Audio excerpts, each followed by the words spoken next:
I welcome you all to Major HS Kalsi's Balnoi Academy. This is Abhishek, GS faculty at Balnoi. Today we are going to cover history practice paper. आज हम history का practice paper cover करेंगे जिसमें ancient, medieval, modern सारे के सारे questions उसमें cover रहेंगे. Let's start.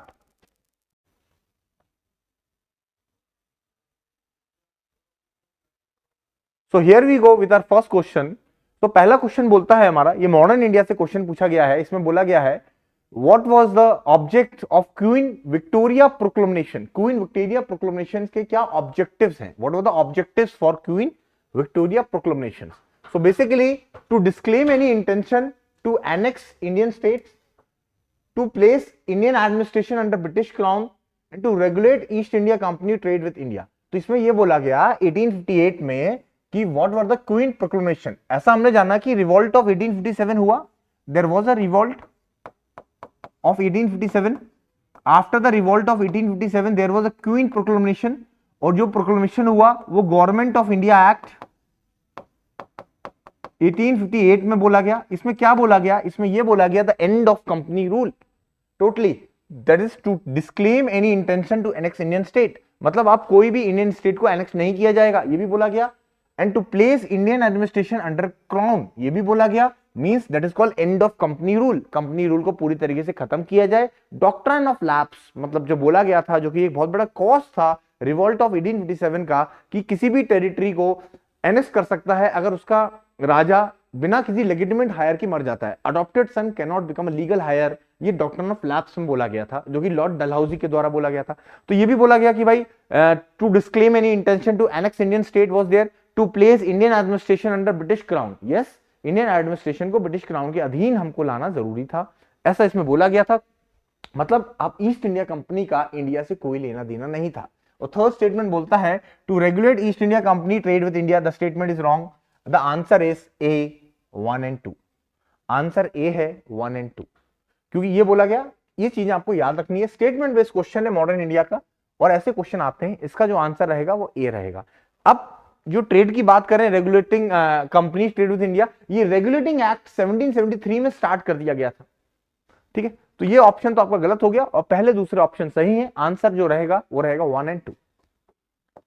Come to next one. Who among the following Englishman first translated Bhagavad Gita into English? Bhagavad Gita को इंग्लिश में ट्रांसलेट किसने किया था? That is called William Jones.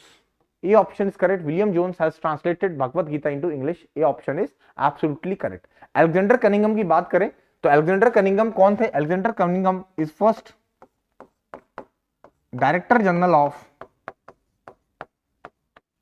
Archaeological, director general of archaeological survey of India. Archaeological survey of India, this thing you should remember. And John Marshall basically first identified the finding of IVC, that is Indus Valley civilization. Next बात करें, with reference to this period of colonial rule in India, home charges form an important part. मतलब home charges form an important part, that is drain of wealth from India. Which of the following fund constituted home charges? Home charges basically क्या था? What were the home charges? और उसमें क्या बात बोली गई थी? इसमें बेसिकली ये बात बोली गई थी कि किस तरीके से इंडियंस के मनी पे जो एक्सपेंसेस हैं ब्रिटिश के, वो बियर हो रहे थे. मतलब जो भी एक्सपेंसेस थे जो ब्रिटिशर्स कर रहे थे, उनको इंडियन रुपीज में, जो इंडिया का पैसा है, जो इंडिया का टैक्स का पैसा है, जो हमारा रेवेन्यू है, वो वहां पर खर्च किया जा रहा था. तो basically what is the important part of drain of wealth? Drain of wealth का क्या पार्ट है? उसके लिए इंडिया को कुछ नहीं मिल रहा है. मतलब वो इंडियन में काम कर रहे हैं, ब्रिटिश ऑफिसर अगर इंडिया में काम कर रहा है तो उसकी सैलरी हम ही दे रहे हैं. ठीक है, so the fund use to support Indian offices in London. मतलब इंडिया का ऑफिस है लंदन में, उसकी सैलरी इंडिया से ही जा रही है. Fund use to pay salaries pension of personal engage in India. Fund use for waging war outside India by British. Which of the following has been called as what? Drain of wealth important part. कौन सा important part है इसमें? The answer is D 1 and 2 and 3. ये answer इसका D option, home charges का. Next बात करें, the native of state Tripura become involve in freedom movement in early 20th century because. जो नेटिव था Tripura, Tripura is basically north eastern states, वो क्या कारण था कि फ्रीडम स्ट्रगल मूवमेंट में इसका इन्वॉल्वमेंट रहा 20th century में? The king of Tripura were always anti British. The Bengal revolutionary took shelter in Tripura. The tribe of the state were what? Fearing the freedom loving. There were already some group fighting against the kingship as its protector, the British. Answer is option D. There were already some groups fighting against the kingship and its protector the British. तो ये कारण था the Tripura become involve in the freedom movement in early 20s. थोड़ा factual question है ये जो test है ना, ये थोड़ा फैक्चुअल प्लस आपके एग्जाम ओरिएंटेड को लिए है. कुछ क्वेश्चन डायरेक्ट हैं, कुछ क्वेश्चन स्टेटमेंट बेस्ड हैं, तो आपको एक रफ आइडिया लग जाए किस तरीके से आपको इसमें अप्रोच करना है. नेक्स्ट क्वेश्चन की बात करें, which among the following is very significant aspect of Champaran Satyagraha. Champaran Satyagraha का सिग्निफिकेंट एस्पेक्ट क्या है? 1917 में हुआ था चंपारण मूवमेंट और गांधी जी का पहला सिविल डिसओबीडियंस मूवमेंट था, दैट इज चंपारण मूवमेंट. अगर आप इसकी बात करें, active all India participation of lawyers, students, women in the national movement. B. Active involvement of Dalit tribal communities of India in the national movement, joining of peasant unrest to Indian national movement, and drastic decrease in cultivation of plantation crops and commercial crops. तो इसमें क्या बोला गया? Which of the following is a very significant part of it? Significant, इसका main part क्या था Champaran movement का? Champaran movement Bihar में हुआ था. यहां पर पीजेंट जो फार्मर थे, they were forcefully force to grow indigo. उनको फोर्सफुली इंडिगो कल्टीवेट कराने की बातचीत चल रही थी. क्या फोर्सफुली करें? उसको 3 काठिया सिस्टम बोलते थे. तो राजकुमार शुक्ला थे, वो गांधी जी के पास विजिट किए और हाईलाइट किए the indigo problem in Champaran, and Gandhi decided to go in Champaran and look after the issue. तो इसका सबसे बड़ा फैक्टर था that the joining of peasant unrest in Indian national movement. जो इंडियन पीजेंट था, जो अभी तक हमारे फ्रीडम स्ट्रगल से काफी दूर था, उसका इन्वॉल्वमेंट हमको देखने को मिला. ये बहुत बड़ा सिग्निफिकेंट फैक्टर था और पूरा का पूरा पीजेंट का हमको एक्टिव पार्टिसिपेशन देखने को मिला. And Gandhi ji were forced government to make a commission to look after this Champaran issue. और गवर्नमेंट ने कमीशन बनाया और गांधी उस कमीशन के मेंबर बने. And finally government abolish the Champaran, that is indigo cultivation, forceful indigo cultivation. और 25% of due compensation was also given. And इसका जो सिग्निफिकेंट एस्पेक्ट है, that is joining of peasant unrest in Indian national movement. That is C option is correct. Question number 6, Alam Khan, one who invited Babur to India because. Alam Khan जिन्होंने invite किया था, actually हुआ क्या? Ibrahim Lodi was the last Lodi sultan of Delhi Sultanate. Lodi dynasty का last वंश थे, last शासक थे, उनका नाम था इब्राहिम लोदी. अब उनके ही अंकल थे आलम खान लोदी. आलम Khan Lodi. So why? Because an option A, an uncle of Ibrahim Lodi was pretender to the throne of Delhi, a cousin of Ibrahim Lodi who has been ill-treated and expelled from the country, the father of Dilawar Khan, and cruel treatment was meted out by Ibrahim Lodi, a high official in Punjab province who were discontent with Ibrahim Lodi treatment to his tribe. तो इसमें क्या कारण हो गया? तो मैंने आपको क्या बताया, जो अंकल थे उनकी बहुत ज्यादा इच्छा थी कि अब हम दिल्ली पे कैप्चर करें. ठीक है, दौलत खान लोदी, आलम खान लोदी. और उन्होंने बाबर को बोला कि आप इनवाइट करें, क्योंकि they were fed up with the Ibrahim Khan, जो भी उनका व्यवहार था, द इब्राहिम लोधी का जो भी आप कह सकते हो कि अपने राज्य के प्रति व्यवहार था, काफी ज्यादा इंसल्ट करते थे नोबल्स को, उलेमास को. तो इसलिए इनवाइट किया गया, because an uncle of Ibrahim Lodhi was pretender to the throne of Delhi. And that's why Babur invasion took place. और 1526 में first battle of Panipat took place between Ibrahim Lodhi and Babur. जब इब्राहिम लोधी और बाबर का बैटल हो रहा था, तो पहली बार गन पाउडर का इस्तेमाल किया गया था, कैनन्स का इस्तेमाल किया गया था. Option A is absolutely correct. Question number 7 की बात करते हैं. Which of the following battles were fought during the reign of Humayun as a Mughal emperor of India. जब हुमायूं मुगल एम्परर था, तब कौन कौन सा बैटल लड़ा गया? तो थर्ड स्टेटमेंट करेक्ट हो जाती है, ये करेक्ट नहीं है, क्योंकि फर्स्ट बैटल ऑफ पानीपत 1526 में लड़ा गया, that is Babur versus Ibrahim Lodhi.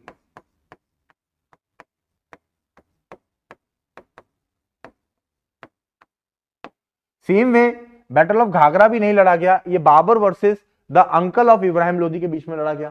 Battle of Chausa and battle of Kannauj, ये बैटल्स लड़े गए. अगर आप बैटल ऑफ चौसा की बात करें, 1539 एंड 1540 में ये बैटल लड़े गए. आंसर इज 1 and 2 ओनली, क्योंकि बाबर के बाद हुमायूं आता है और हुमायूं इन दो बैटल में हुमायूं की काफी अहम भूमिका थी. बैटल ऑफ चौसा में हुमायूं हार जाता है शेरशाह सूरी के द्वारा, और 1540 में पुनः बैटल होता है बैटल ऑफ कन्नौज, जिसमें completely defeated by Sher Shah Suri, और Humayun decided to flee away, और हुमायूं भाग जाता है. और हुमायूं भाग जाता है 15 साल के लिए, और 1555 में 1555 Humayun reconquered Delhi after the death of Sher Shah Suri. Sher Shah Suri के मरने के बाद फिर से दिल्ली को कैप्चर करता है हुमायूं। तो ये टाइम पीरियड आपको याद रखना है, क्योंकि जो हुमायूं शेरशाह सूरी का टाइम पीरियड था वो 1540 से लेके 1555 तक था। ये कौन सी डायनेस्टी थी?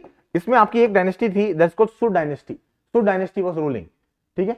और जो शेरशाह सूरी का टाइम पीरियड था, जो शेरशाह सूरी का टाइम पीरियड था, शेरशाह सूरी का टाइम पीरियड था 1540 से लेके 1545, और जो उसके वीक सक्सेसर थे 1555, और फिर होता है आपका हुमायूं रिकॉन्कर्ड दिल्ली। हुमायूं रिकॉन्कर्ड करता है दिल्ली, फिर हुमायूं का बेटा गद्दी पे बैठता है जिनका नाम होता है अकबर। क्वेश्चन नंबर 8 की बात करें, consider the following statement regarding, basically talking about the correct statement बताना है। The construction of Raya Gopuram the gateway was the chief characteristics of Vijayanagar architecture.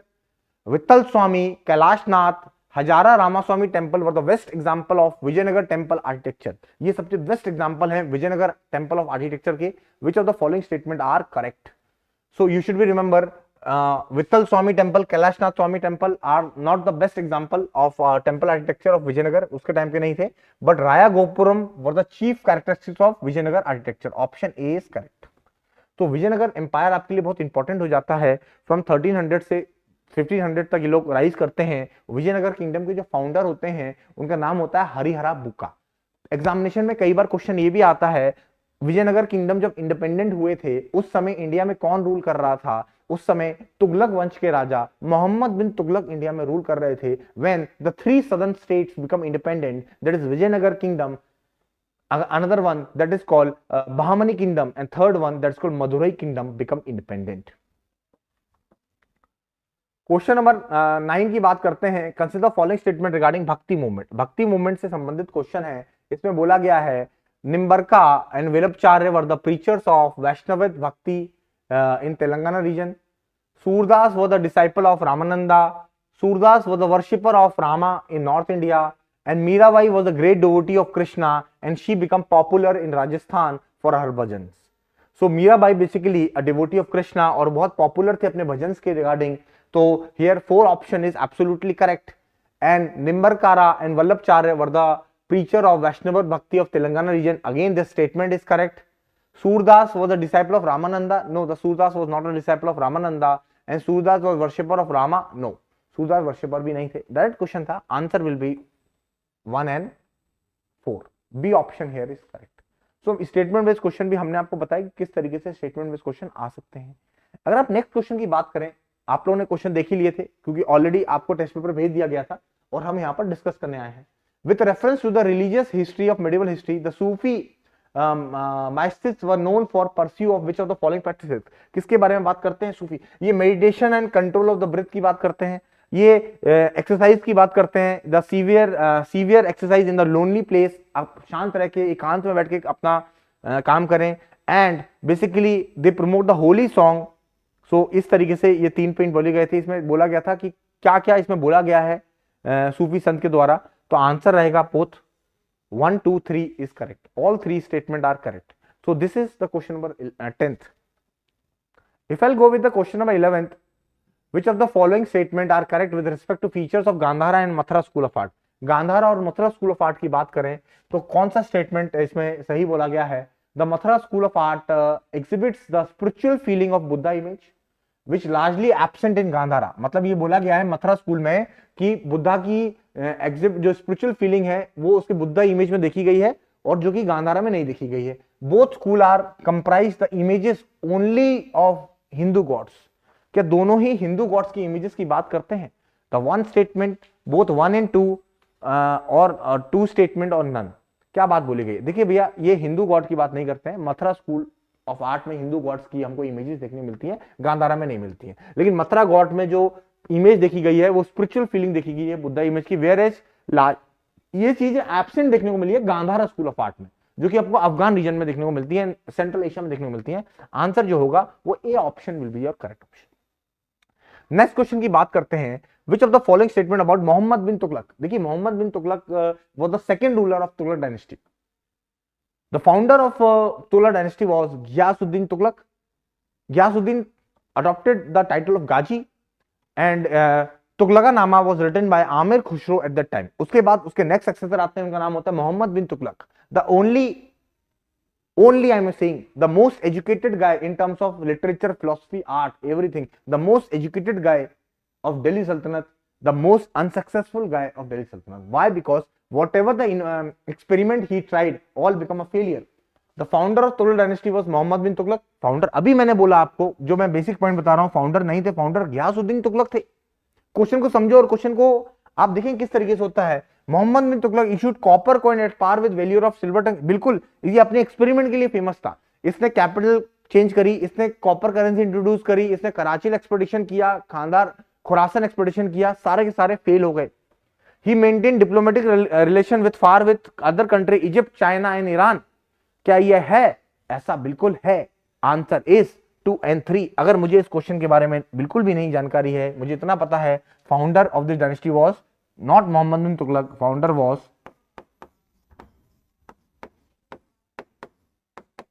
Ghiyasuddin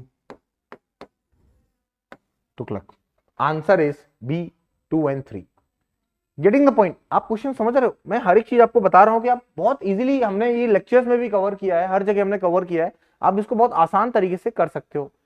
The Pune Pact, which was signed between the British government and Mahatma Gandhi, British government और महात्मा गांधी में भी हुआ था। क्या हुआ था?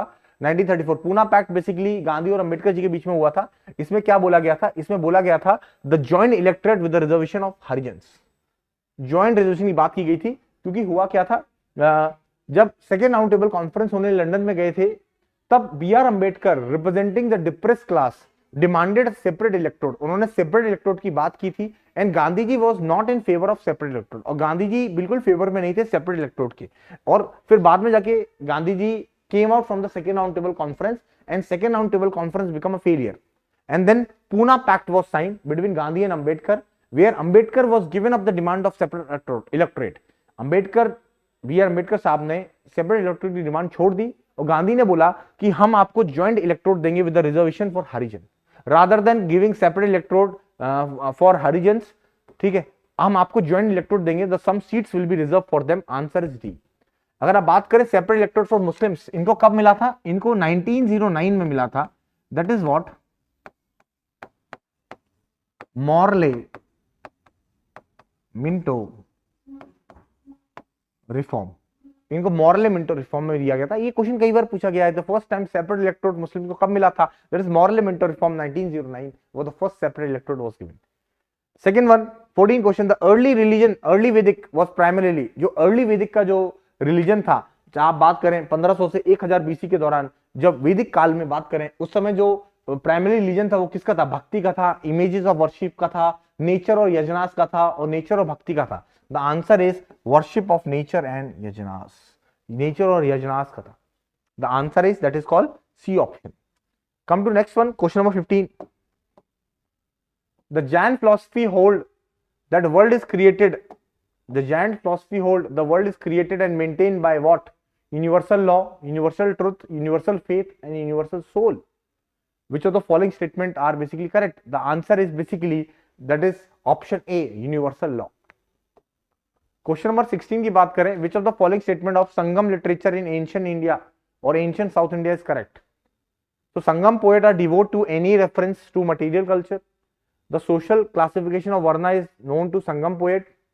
Sangam poet have no response to warrior, ethnic. Sangam literature refer to magical forces as irrational. So what was the thing that was there? क्या बोला गया है? कौन सा स्टेटमेंट करेक्ट है? The social classification of Varna is known to Sangam poet. It is absolutely correct. ठीक है, ठीक। अब बोलता Sangam poet devote to any reference to material culture, नहीं ऐसा नहीं है, मिलता है आपको। Sangam poet have no reference, reference भी है, and Sangam literature refers to magical forces, नहीं ऐसा कुछ भी नहीं है। The answer is B option. Next बात करते हैं, with reference to 4 labour vishti. कई बार पेपर में पूछा गया विष्टि क्या है? विष्टि फोर्स लेबर है। During Gupta period which of the following statement are correct? It considered as source of income of the state, a sort of tax paid by the people. It was totally absent in Madhya Pradesh, Kathiawar region of Gupta Empire. The forced labor were entitled for weekly wages. The eldest son of laborer was sent as forced labor. तो किस चीज में बात बोला गया है? तो here the correct statement is basically the forced labor entitled for a weekly wages. C option is here absolutely correct. In medieval India, the designation of Mahatara and Patakila were used for what? Mahatila and Patakila was used for what? It is used for military officers, village headmen, specialist in Vedic rituals and chief of craft guilds. So इसमें जो बात बोला गया है designation महातारा and पता किला is basically of village हेडमेंस और कई जगह हमको विलेज हेडमेंस को मुकद्दम्स भी बोला गया है. तो कई बार स्टेटमेंट आता है muqaddams are been defined, that is called village headmen also in medieval history, and same way Mahantara and Patakila has been also referred as what? Village headmen. तो ये चीजें आपको याद रखनी है. Banjaras during the medieval period in was generally referred as what? Banjaras को किससे refer किया गया है? ट्रेडर्स से रिफर किया गया है. Banjaras has been referred as what? Traders. So ये जो मैं आपको स्टेटमेंट बेस्ड क्वेश्चन दे रहा हूं ना, आप लोग नोट डाउन करते रहना कि कई बार आप मेडिवल हिस्ट्री पढ़ते हैं. मैंने हर बार बोला है कि you have to give the reference for, आपको पढ़ना पड़ेगा, आपको एनसीईआरटी पढ़ना पड़ेगा, आपको रेफरेंस देना पड़ेगा. उसमें कई बार टर्म्स यूज किए जाते हैं, लाइक बंजारास का टर्म यूज किया गया, मुकद्दम्स का यूज किया गया. तो उस चीज को ध्यान में रखते हुए आपको ये क्वेश्चंस आएंगे. स्टेटमेंट बेस्ड क्वेश्चन आएगा, टर्म पूछ दिया जाएगा, the term has been defined what, वो टर्म क्या डिफाइन किया गया है. तो वो सारी चीजें इसमें आपको ध्यान में रखते हुए करनी है. Come to next one, that is consider the following statement. Consider the following statement regarding the coins used in ancient history. Ancient history में किस तरीके से coin use किए गए थे. तो ये क्या क्वेश्चन पूछ रहा है? It is asking the questions about what type of coins were used in ancient history. ठीक है. तो the Punchmark coin was issued in 7th and 6th century by the merchant of guild, was the first document coinage in India. क्या पहली बार merchant के द्वारा coin issue किए गए थे पंचमार्क कॉइन 7th और 6th सेंचुरी के द्वारा. The Saka coinage of Western Kshatraps were the earliest dated coin. Samudragupta was the first one to issue silver coin and issued gold coin called dinaras. तो ये सारी चीजें बोली गई हैं. Which of the following statement are correct? क्या इसमें कौन सा स्टेटमेंट करेक्ट है? तो you should be remember Samudragupta was the first one to issue silver coin but issued gold coin. ऐसा कुछ नहीं बोला गया था. The statement third is wrong. Samudragupta is basically a Napoleon of India. ये बिल्कुल गलत बात है. ये क्वेश्चन गलत है, मतलब स्टेटमेंट गलत है. और पहला और दूसरा स्टेटमेंट आपके सही हैं. Option A 1 and 2 is absolutely correct. So punchmark coin issued in 7th and 6th century by merchant guilds were first documented coinage. ठीक है. The Saka coinage of western Kshatraps was the earliest dated coin. Yes, is absolutely correct. और Samudragupta was the first ruler. No, Samudragupta was not the first ruler. ठीक है. That is Chandragupta second was the ruler who issued silver coin. और जो gold coin थे उसको दिनारास बोला गया था. और समुद्रगुप्त को हम लोग क्या बोलते हैं? नेपोलियन ऑफ इंडिया बोलते हैं. नेक्स्ट बात करते हैं question number 21. Consider the following statement about Mughal coinage. Mughal coinage की बात करें, Shahjahan issued gold coin called Ilahi coin to propagate his new religion Din ए लाही. पहली बात तो शाहजहां का दिन ए लाही था नहीं. Shahjahan was not there. ठीक है. शाहजहां फिर से रिकॉल करते हैं. शाहजहां सेकेंड स्टेटमेंट पढ़ते हैं. Sher Shah Suri in 16th century was the Afghan lineage introduced the rupiah, the silver currency. The standard gold coin of Mughal was called mohar. Which of the following statement are correct? कौन सा statement इसमें correct है? देखिए, the standard gold coin इसको मोहर तो नहीं बोला गया. And Sher Shah in 16th century was the ruler of who introduced रुपया. नहीं, इन्होंने भी नहीं किया. But Shahjahan issued gold coin, ये बिल्कुल सही था. शाहजहां वाला स्टेटमेंट करेक्ट था. मुगल कॉइनेज की बात कर रहे हैं. Only A statement is over here is correct. Next बात करते हैं लिंगायत के बारे में. लिंगायत सेक्ट की बात करें जो कर्नाटका में प्रोमिनेंट थे.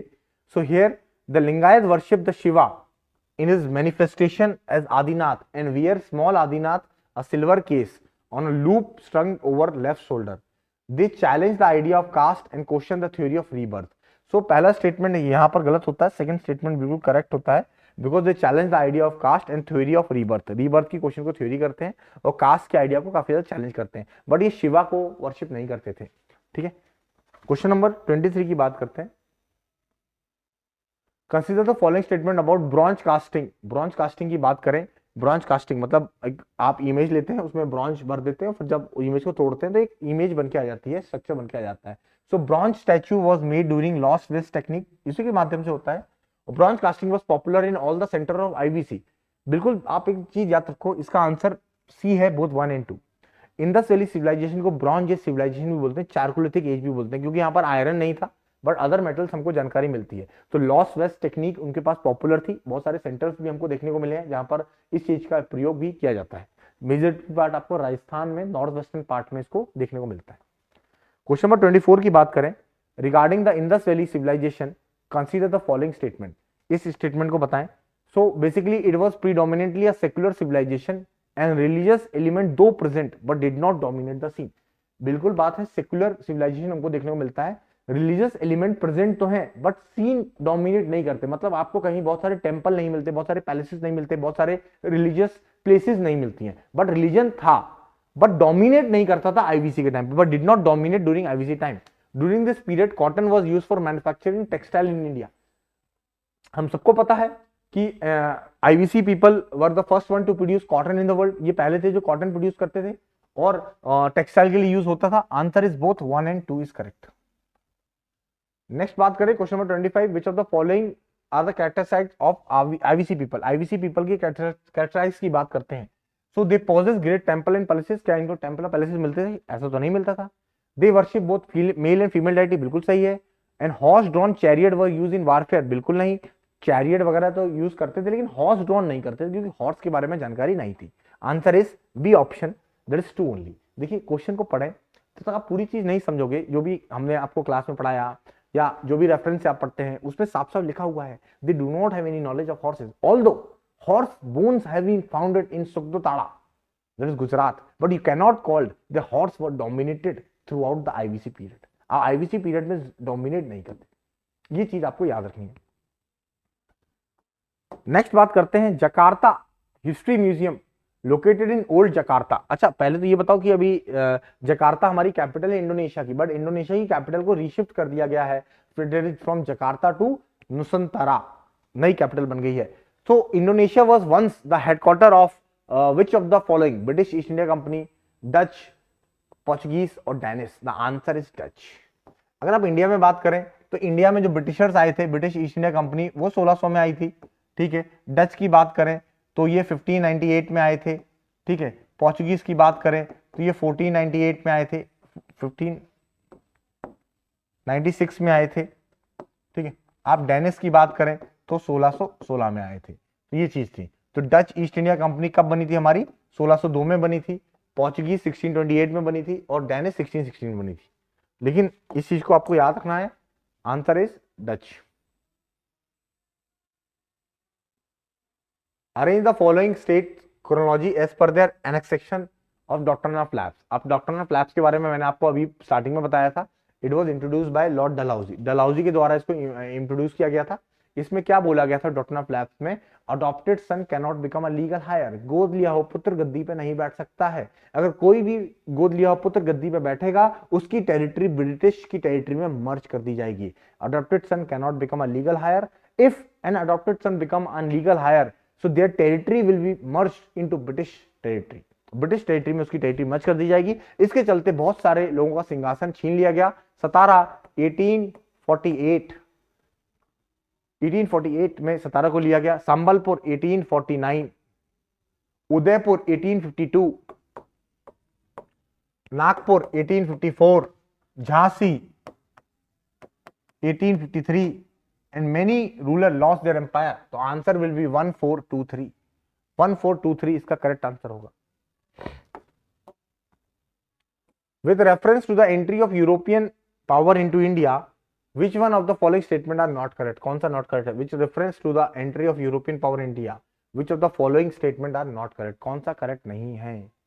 So Portuguese captured Goa in 1499. The English opened first factory at South India Mausolepatnam. The statement correct, ठीक है। पोर्चुगीज कैप्चर गोवा 1498, बिल्कुल सही बात है। गोलकुंडा के राजा के साथ हमने इसको कैप्चर किया था पोर्चुगीज ने। The eastern India factory Hariharpur, that is 1633 under the leadership of Dupleix French occupied Madras. No no, the statement is wrong. Louis Paradis under the commander of Louis French occupied Madras in 1746। The statement is wrong. The answer is D option. तो question को समझे किस तरीके से question आया, हमने किस तरीके से अटेम्प्ट किया और कैसे आपको आंसर बताया। तो which of the following Indus valley sites are correctly matched their notable features. इसकी नोटेबल फीचर्स की बात कर जा रहे हैं। एक साइट्स दे दी, उसके नोटेबल फीचर्स की हमने बात कर ली। फिर बात करें मोहनजोदड़ो बेसिकली ये कब पता लगाया गया, इसके बारे में 1922 के बारे में फाइंड आउट किया गया। किसने फाइंड आउट किया गया? आर डी बैनर्जी ने इसके बारे में आपको पता लगाया। ठीक है, तो ये बहुत है। और it is known for great bath, और ग्रेट बाथ के लिए जाना जाता है। Dholavira large integrate signage discovered. Chanhudaro evidence of iron tools. Surkotada remains of horse skeleton.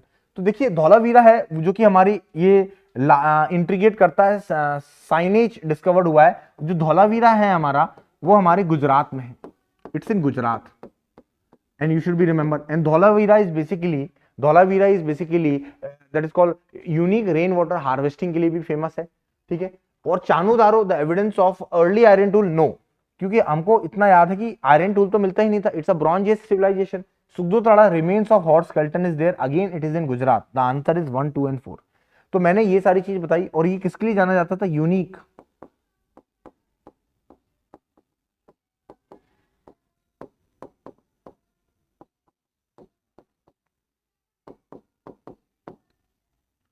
Rain water harvesting, कई बार क्वेश्चन भी आ रखा है इसके ऊपर। तो ये सारी चीजें आपको ध्यान में रखनी है। नेक्स्ट क्वेश्चन की बात करें 30 क्वेश्चन की। During the early period there was intermixing of social classes. आपको इंटरमिक्सिंग देखने को मिलती है सोशल क्लासेस की। As a result which of the following factor are correct? Thousand of mix caste were created because of connection of Vaishya women with the men of lower caste. The Shudra are the untouchables got divided into countless subcaste. The people also become divided on subcaste according to the territory they belong. तो मतलब इसमें ये बोला जा रहा है early medieval के time पे there is intermixing of social classes, बहुत सारे सोशल ग्रुप में इंटरमिक्सिंग हमको देखने को मिली है। तो ये इसमें बोला जा रहा है क्या कौन से तथ्य सही है? Which of the following statement are correct?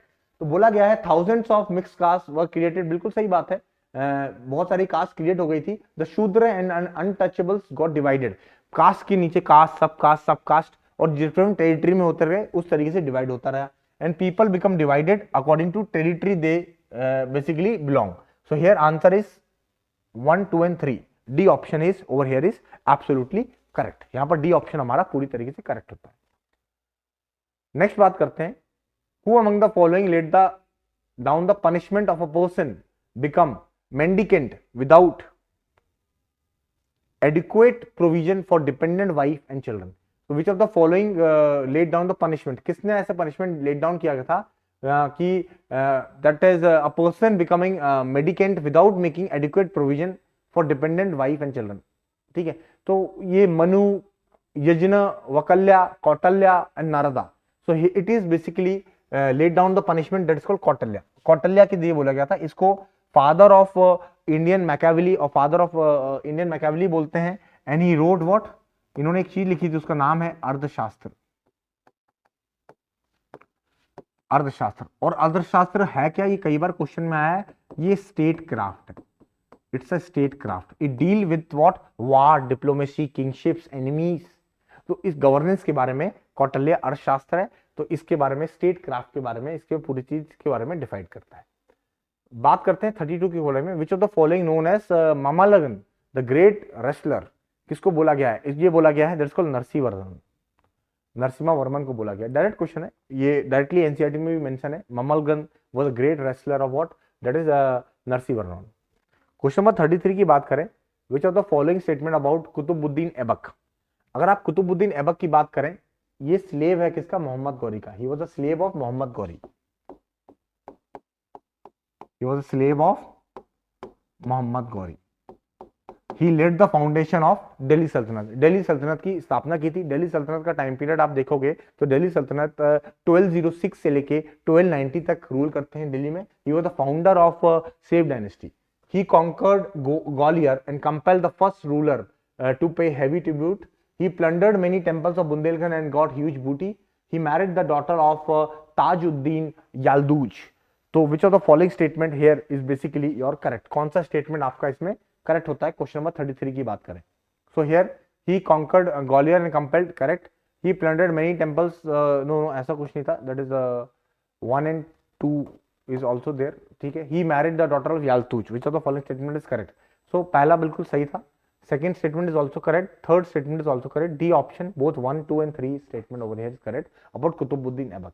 He was the founder of slave dynasty, and he led the foundation of Muslim rule in India. He was a slave of Muhammad Ghori. ठीक है. Which of the following parts country did the Queen Didda rule? Queen Didda ने rule किया. किस part में rule किया Queen Didda ने? That is Kashmir. The Queen Didda ruled. Question number 35. Who among the following was the president of United States of America at the time of famous Camp David Accord? Camp David Accord के दौरान कौन उस समय US के राष्ट्रपति थे? That is called Jimmy Carter. So some world history से भी हमने क्वेश्चंस दिए हैं जो कि इंपॉर्टेंट हो जाते हैं आपके एग्जामिनेशन पॉइंट ऑफ व्यू के लिए. क्वेश्चन नंबर 36 की बात करें. Which of the following was the nature of the ship, which of the following was the name of the ship, sorry, Columbus, the first voyage that is called Santa Maria. उस कौन सी ship का नाम था? इसमें Pinta, Nina, which of the following ship. तो ये पिंटा है, तो इसमें कुछ ऑप्शंस में गड़बड़ हुआ है, तो इसको ऐसे कर लीजिए. First Saint Maria, second the Pinta और थर्ड द नीना. तो इसमें जो पहली वॉयज थी उसमें क्या क्या नाम बोले गए हैं? तो इसमें आपको तीनों ही नाम बोले गए थे. 1 2 3 इज करेक्ट. तो सेंट मारिया था, पिंटा था और नीना था. The 1 2 3 statement are here correct. In 13 AD, Constantine issued which of the following document to stop the persecution of Christian in Roman Empire? Excuse me. तो इसमें बोला गया था, कौन सा ऐसा इशू किया गया था जिसमें prosecution of Christian in Roman Empire, to stop the prosecution of Christian in Roman Empire. कौन सा डॉक्यूमेंट बोला गया था? Which document was there? The edict of Milan बोला गया था. The edict of Milan document basically to stop the prosecutions of Christians in the Roman Empire. Next की बात करें. Consider the following Maratha power with the treaties which they had with the British. कौन सी treaty की बात की गई थी British के द्वारा? Peshwa, treaty of Bassein, correct. Bhonsle, treaty of Deogaon, paper में कई बार पूछा गया है treaty of Deogaon. And Scindia, treaty of Surji, that is called Anjangaon. Which of the following statement they're absolutely correct? Here both 1 2 3 is absolutely correct. Question number 39 की बात करें. The Deccan rights were affected which of the following places? कहाँ Deccan right affect किए गए थे? Where are the places where Deccan right affected? दक्षिण भारत में जो राइट्स हुए थे वो कौन से रीजन में हुए थे? पूना में हुए थे, अहमदनगर में हुए थे, Sholapur and Satara. All 4 statement over here is absolutely correct. So next की बात करते हैं. लास्ट क्वेश्चन है हमारा. Which of the following is the longest battle in the first world war? तो that is called battle of Verdun. C option is here option correct. ये हुआ था on a bank of Meuse river.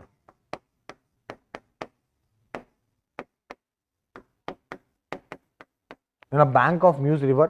So here what happened? German attack the French fort Verdun. तो German ने क्या attack किया था? German attack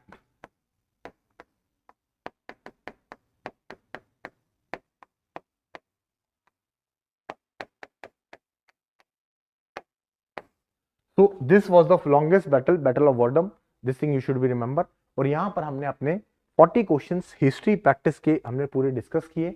इसमें हमने आपको बताया किस तरीके से स्टेटमेंट बेस्ड क्वेश्चन आएंगे, कौन कौन से हमारे डायरेक्ट क्वेश्चन आएंगे. तो इस तरीके से हमने लगभग 40 क्वेश्चंस एंशिएंट मेडिवल मॉडर्न और some part of world history से भी कवर किया, जिससे कि आपको एक रफ आइडिया लगा होगा किस तरीके से क्वेश्चंस पूछ रहे हैं, आपका क्या स्कोर रहा, कितने क्वेश्चन आप कर पाए, कहां दिक्कत लगी, किस पार्ट में दिक्कत लगी. आप उसको अपना एनालाइज कीजिए. डिफरेंट हम ऐसे ही टेस्ट रेगुलर भी कराएंगे जिसमें कि आप अपने आप को एनालाइज कर सकते हैं कि before appearing the actual examination a test should be there. तो आप एक प्रैक्टिस की तरह इसको यूज करें. जहां कमी लगे उसको नोट डाउन करें, उस पर एफर्ट लगाएं, किस सेक्शन पे आपको एफर्ट डालने की बहुत जरूरत है. स्टेटमेंट बेस्ड क्वेश्चंस भी कराए हमने, कुछ डायरेक्ट क्वेश्चन भी कराए, कुछ स्टैटिक से भी कवर किया, कुछ वर्ल्ड हिस्ट्री से भी कवर किया. I hope you enjoy with the session. Thank you and have a nice day. Jai Hind.